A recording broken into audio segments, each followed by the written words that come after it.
perlindungan Tuhan itu sempurna di dalam hidup kami.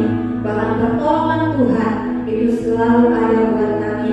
Kami percaya di masa-masa ini Tuhan terus menyatakan kuasa-Mu bekerja atas hidup kami. Kami berdoa biarlah hadirat-Mu nyata hari ini di dalam rumah kami, di hati kami Tuhan, sehingga kami boleh terus mendapatkan apa yang menjadi kerinduan hati Tuhan buat kami. Kami tahu Engkau mau memberkati kami di dalam segala hal. Kami tahu Engkau rindu untuk menyatakan kasih-Mu yang besar itu tercurah berlimpah dalam hidup kami. Biarlah hari ini Tuhan kami menyatakan ucapan syukur kami di hadapan-Mu bahwa kami adalah orang-orang yang menang, bahkan lebih daripada pemenang. Biarlah hari ini Tuhan kuatkan kami, bahkan sakit kami Tuhan sembuhkan. Segala sesuatu yang terjadi dalam hidup kami Tuhan buat itu berhasil. Kami percaya Tuhan ada bersama dengan kami. Biarlah hari ini segala pujian dan penyembahan yang kami naikkan di hadapan Tuhan itu boleh menyukakan hati Tuhan. Kau yang kuatkan kami hari ini Tuhan, kaki dan tangan kami, bahkan pikiran kami semuanya tertuju kepada Tuhan. Kami siap untuk memuji dan menyembah Kau hari ini di dalam nama Tuhan Yesus. Amin. Baik semua saudara, baik kau yang ada di sini maupun di rumah, saya undang saudara bangkit berdiri. Kita mau memuji Tuhan, kita mau menaikkan pujian bagi nama Tuhan, karena kita tahu bahwa dimanapun Tuhan saat ini ada, yaitu ada di dalam hati dan rumah kita, yang mau memberkati kita. Kita mau bersorak-sorai bersama-sama. Kita naikkan pujian ini. Saudara yang di rumah, kau boleh melompat, kau boleh bergirang bersama dengan kami. Haleluya. Lalu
di langit dan di bumi.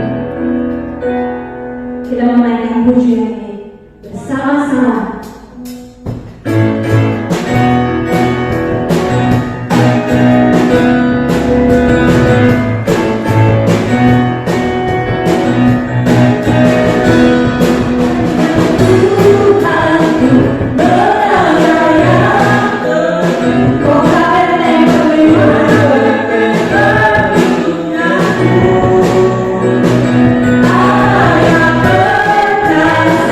Jawab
Apapun yang saudaraku, engkau dimanapun ada, saat kau merasakan ada sesuatu yang menghalangimu atau ada sesuatu yang membuatmu menderita, panggil nama Yesus.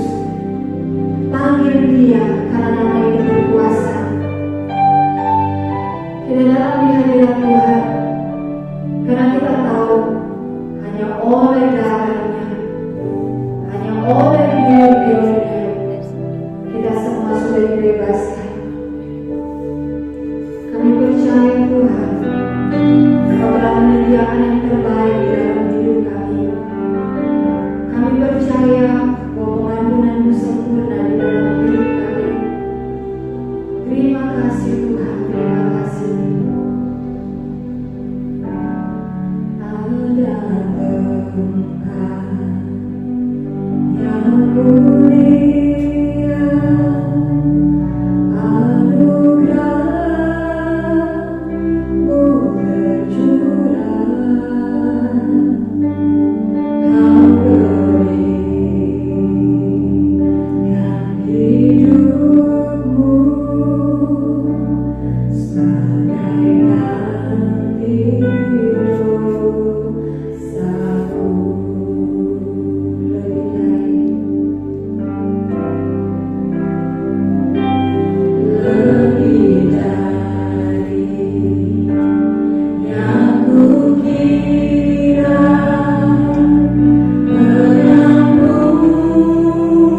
Shalom. Mari kita mau bersama-sama membaca firman Tuhan yang terdapat di dalam Pengkhotbah pasal 3 ayat 11 sampai ayat yang ke-15. Ia membuat segala sesuatu indah pada waktunya. Bahkan ia memberikan kekekalan dalam hati mereka. Tetapi manusia tidak memahami pekerjaan yang dilakukan Allah dari awal sampai akhir. Aku tahu bahwa untuk mereka tak ada yang lebih baik daripada bersuka-suka dan menikmati kesenangan dalam hidup mereka. Dan bahwa setiap orang makan, minum, dan menikmati kesenangan dalam segala jerih payahnya, itu juga adalah pemberian Allah. Aku tahu bahwa segala sesuatu yang dilakukan Allah akan tetap ada untuk selamanya. Itu tidak dapat ditambah dan dikurangi, supaya manusia takut akan Dia. Yang sekarang ada, sudah ada, dan yang akan ada sudah lama ada. Dan Allah mencari sudah lalu, yang sudah lalu. Saudaraku yang kukasihi, kita mau menyadari atau tidak, sesungguhnya hidup kita diatur oleh Tuhan. Bahkan sejak dari dalam kandungan ibu kita sampai kita dilahirkan, waktu kanak-kanak, remaja, pemuda, hingga menjadi tua dan kembali kepada tanah. Siapakah orang tua kita? Siapakah ayah kita, ibu kita? Dari etnis apakah dia? Semua sudah ditentukan Tuhan. Dan tidak mungkin kita pilih dengan kemauan kita. Apakah kita sukses atau gagal? Maka hidup kita pun tak terlepas daripada kendalinya Tuhan. Jangan sekali-kali kita pikir yang mengendalikan dan mengatur hidup kita adalah kemampuan kita semata-mata, atau pertolongan orang tua atau warisan. Apapun bentuknya, semua dalam kendali Tuhan. Tuhan mengatur semua manusia yang Tuhan izinkan berada di muka bumi ini. Ada maksud, tujuan, dan rencana Tuhan yang indah atas hidup kita. Sebelum sempat kita berpikir dan merenungkan apapun, tetapi Dia telah jauh-jauh sebelumnya merancangkan rancangan atas hidup kita. Di dalam firman Tuhan dikatakan, saudaraku yang kekasih, sebab aku ini mengetahui rancangan-rancangan apa yang ada padaku mengenai kamu. Demikianlah firman Tuhan, yaitu rancangan damai sejahtera dan bukan kecelakaan, untuk memberikan kepadamu hari depan yang penuh harapan. Bila demikian, kita tidak perlu takut dan khawatir atas hidup ini. Sebab Tuhan, tanpa seizin Tuhan, tidak akan pernah terjadi sesuatu di dalam kehidupan kita. Jika Dia mengizinkan, maka Dia yang akan memulihkan hidup kita. Tuhan merancangkan kebaikan, damai sejahtera, bahkan hari depan yang penuh harapan. Sehingga Tuhan berkata di dalam Matius pasal 7 ayat yang ke-9, ada seorang daripadamu yang memberi batu kepada anaknya jikalau ia meminta roti, atau memberi ular jikalau ia meminta ikan. Jadi jikalau kamu yang jahat tahu memberi pemberian yang baik kepada anak-anakmu, apalagi Bapamu yang di surga, Ia akan memberikan yang baik kepada mereka yang meminta kepadanya. Jangan sekali-kali kita berkecil hati dan putus asa menghadapi akan kehidupan ini. Bukankah Tuhan kita baik? Jika Jikalau kita di dalam tangannya, selama engkau dan saya berada, maka di dalam firman Tuhan dikatakan dengan sangat jelas, Tuhan memperhatikan hidup kita demikian rupa, tanpa seizin Dia dan tanpa mengandalkan Dia, maka hidup kita akan menghadapi banyak tantangan dalam hidup ini. Namun saudaraku yang kasih, kalau kita menyerahkan hidup kita dalam tangannya, sungguh kita punya Allah yang tak sanggup kita pikirkan bagaimana karyanya, hikmatnya, pengetahuannya, dan segala yang Ia punya untuk mengatur hidup kita. Mari kita serahkan kepada Dia.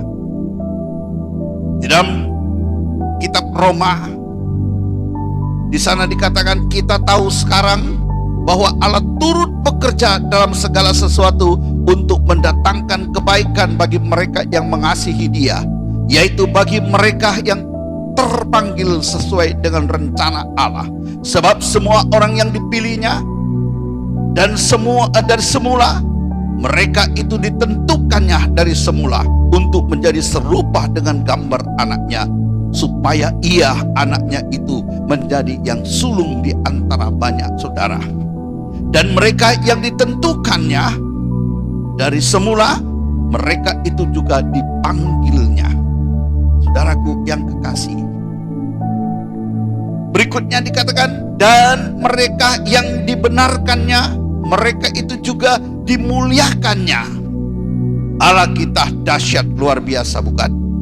Semenjak sebelum kita dikandung di dalam rahim ibu kita dan sebelum kita ditenun di dalamnya, kita telah dipilihnya dari semula, ditentukannya dari semula, dan dipanggilnya, serta dibenarkannya, dan akhirnya dimuliakannya.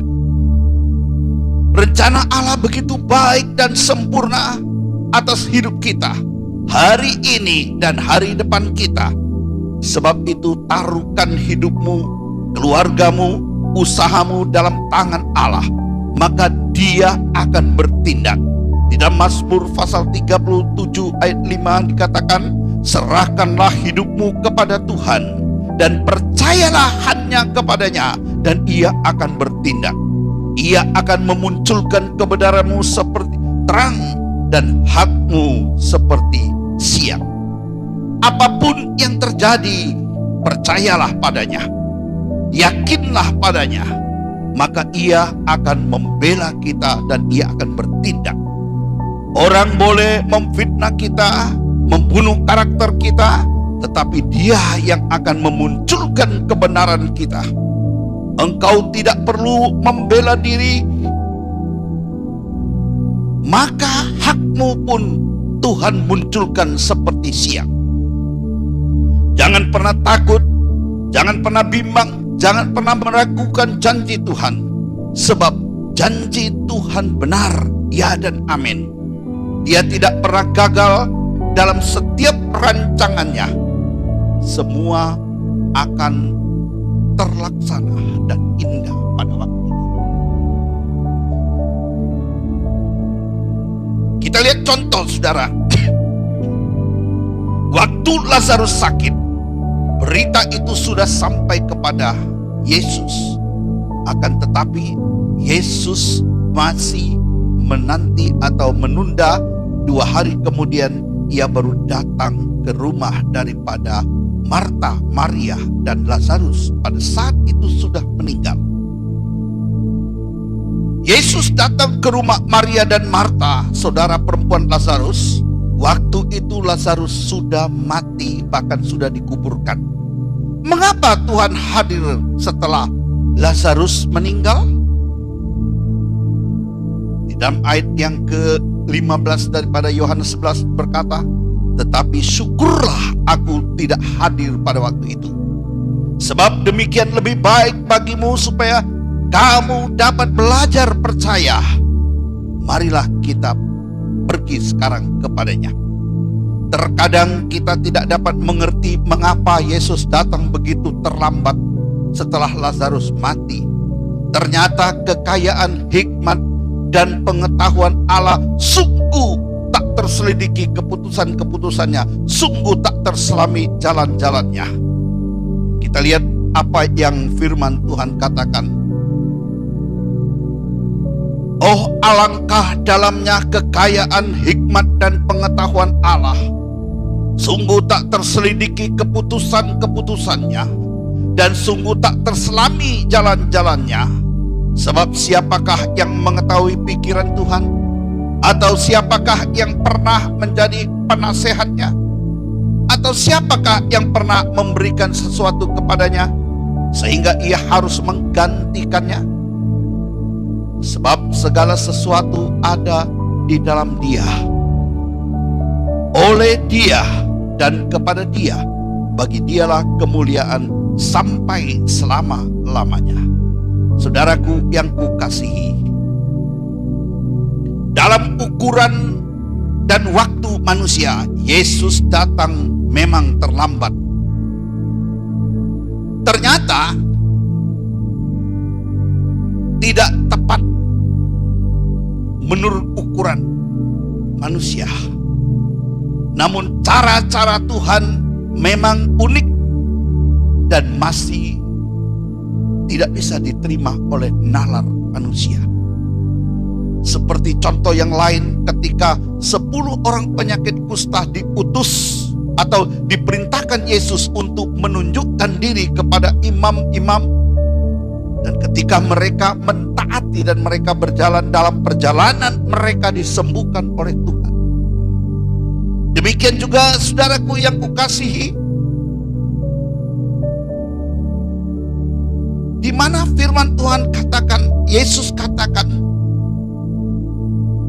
karena ia mengalami belas kasihan kepada seorang yang lumpuh terkapar di atas tilam berpuluh-puluh tahun menderita.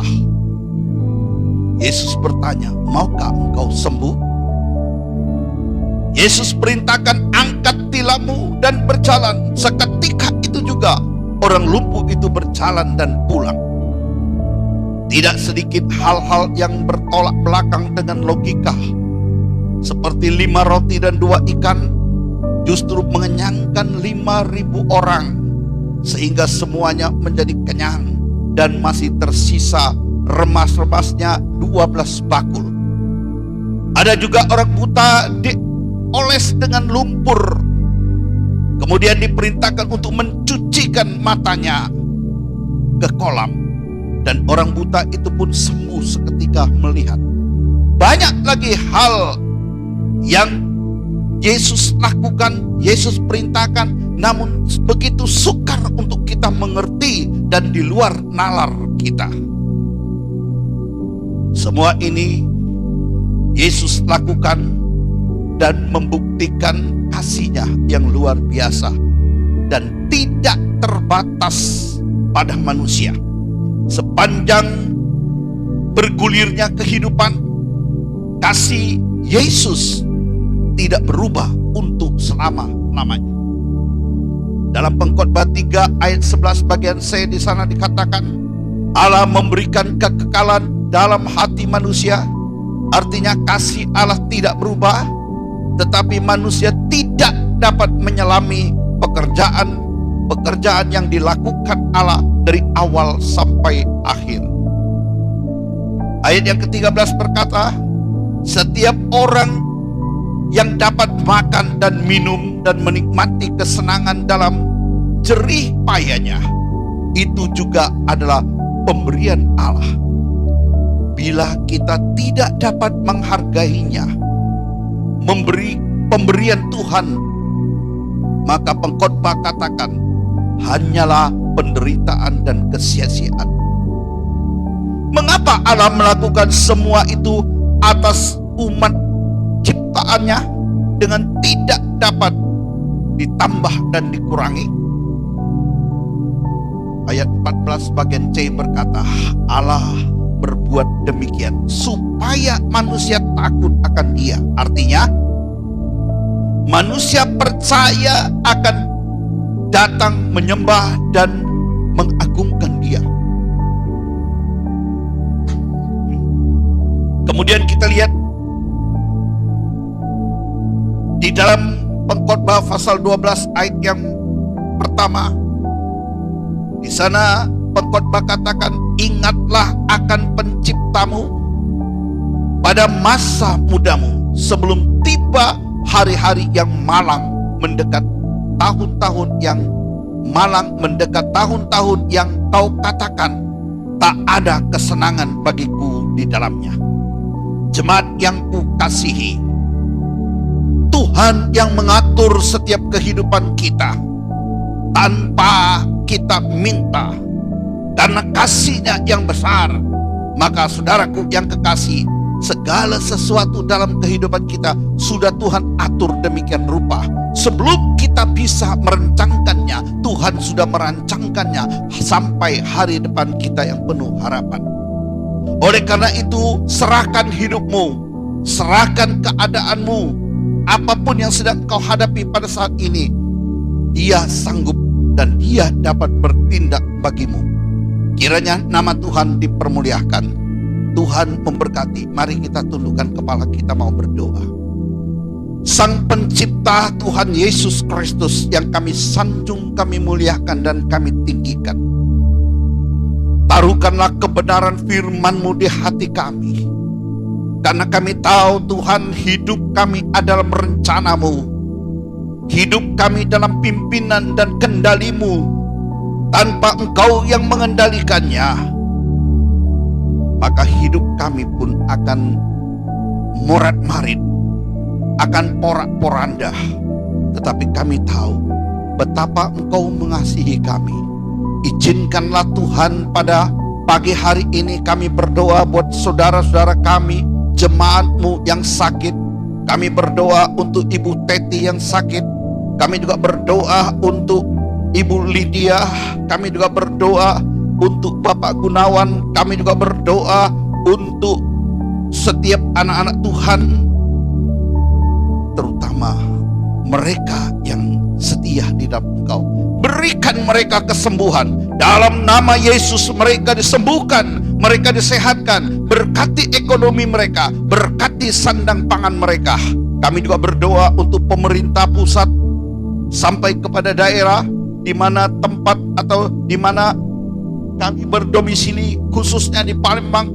Engkau tolong para gubernur, pemimpin daripada wilayah Sumatera Selatan, para bupati, para wali kota, para camat, lurah, sampai terendah kepada RT. Tuhan, tangan kasih-Mu tetap menyertai mereka, agar mereka boleh hidup takut akan Tuhan, untuk menjalankan tugas negara, sehingga semua boleh berjalan dengan manis. Apalagi di tengah-tengah gelombang corona, kami percaya Tuhan kami sanggup. Oleh karena itu kami katakan dalam nama Yesus, Tuhan, Engkau angkat daripada muka bumi ini setiap corona, sehingga setiap kami anak-anak-Mu dapat lebih hidup tenang di dalam Engkau. Terima kasih Tuhan. Segala pujian hanya kami kembalikan kepadamu. Bapa di sorga, sekarang kami mau kembali ke rumah kami masing-masing.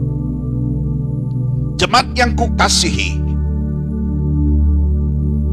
pulanglah bersama berkat anugerah, cinta daripada kasih Allah Bapa, kemurahan dan anugerah daripada Yesus Kristus, dan persekutuan di dalam Roh Kudus menyertai memberkati setiap jemaat Tuhan pada pagi hari ini sampai Yesus datang kembali dan sampai selama-lamanya. Setiap kita yang percaya, mari kita bersama-sama katakan amin. Tuhan memberkati saudara.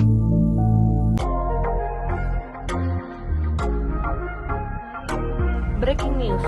Dikarenakan Kota Palembang diberlakukan PPKM darurat, maka GBI Gerhasyon Palembang akan melakukan ibadah online selama bulan Juli 2021.